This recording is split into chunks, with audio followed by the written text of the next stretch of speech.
2024 শেষ করে চলে আসলো 2025কে আমরা স্বাগত জানিয়েছি আমাদের আনন্দময় সময়ের মধ্য দিয়ে।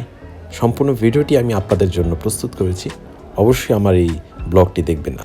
হ্যাপি নিউ ইয়ার উপলক্ষে আমরা আজকে রান্না করব গরুর মাংসের খিচুড়ি, সাথে থাকবে ইলিশ মাছ।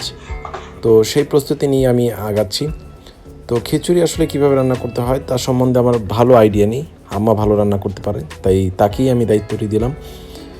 তো প্রথমেই কাঁচামরিচ, পেঁয়াজ, আদা এগুলো সব কিছু একসাথে দিয়ে এটাকে সুন্দর মতো ভেজে নিচ্ছে।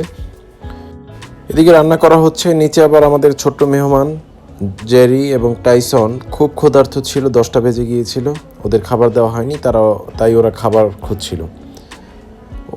টাইসন আবার আমাকে দেখলে একটু ভয় পায়, কারণ ওকে ওই দিন জোর করে আমি কোলের মধ্যে ঢুকিয়ে রাখছিলাম, এই জন্য ও আমাকে দেখলেই দৌড়ায়, কিন্তু জেরি আমাকে একটু ভয় পায় না।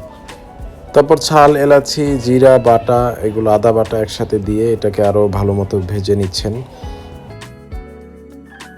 তারপর সবগুলো একসাথে ভাজা হয়ে গেলে একটু পানি দিয়ে দেব এখন হলুদ এবং মরিচ, সাথে ধনিয়া এবং আরও নানা যেগুলো মশলা রয়েছে সেগুলো দিয়ে দিতে হবে এখন। আর এই হচ্ছে আমাদের মাংস, ধুয়ে রাখা গরুর মাংস। একটু পরে আমরা সেটাও দিয়ে দিব এখানে, সেটাও আপনাদেরকে দেখাবো। তো এটাকে ভালো মতো নেড়ে চেড়ে সুন্দর মতো করে ভেজে নিতে হবে, যেন একটি স্ট্রং ফ্লেভার তৈরি হয়। এটা ভালো মতো না ভাজলে কিন্তু হবে না। এখন আমরা দিয়ে দিব গরুর মাংসটা ভালো মতো দিয়ে এটাকে নেড়ে চেড়ে মশলার সাথে মিশিয়ে নিতে হবে এবং গরুর মাংসটাকে সুন্দর মতো প্রথম ভেজে তারপরে একটু পানি দিয়ে এটাকে সেদ্ধ করে নিতে হবে হাফ। তারপর গরুর মাংসটা ভাজা হয়ে যাওয়ার পরে এটাকে একটু নেড়ে চেড়ে নিয়ে তারপর আমরা দিয়ে দিব আমাদের মূল উপকরণ, চাল, ডাল এবং আলু। আমি 2 রকমের ডাল দিয়েছিলাম, মসুরের ডাল এবং আর একটা কী যেন ডাল আছে হলুদ সেটা, এবং সাথে বড় বড় কিউব করে আলু দিয়ে।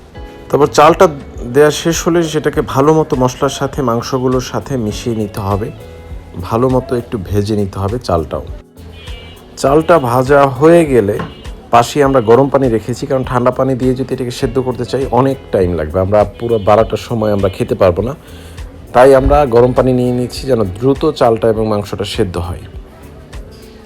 এদিকে আমার বোন নিয়ে নিয়েছে কিছু ইলিশ মাছগুলোকে ভালো মতো হলুদ এবং মরিচ এবং লবণ দিয়ে মাখিয়ে নিচ্ছেন। এটা প্রসেসিং করতে হবে, কিছুক্ষণ এভাবে রেখে দিতে হবে।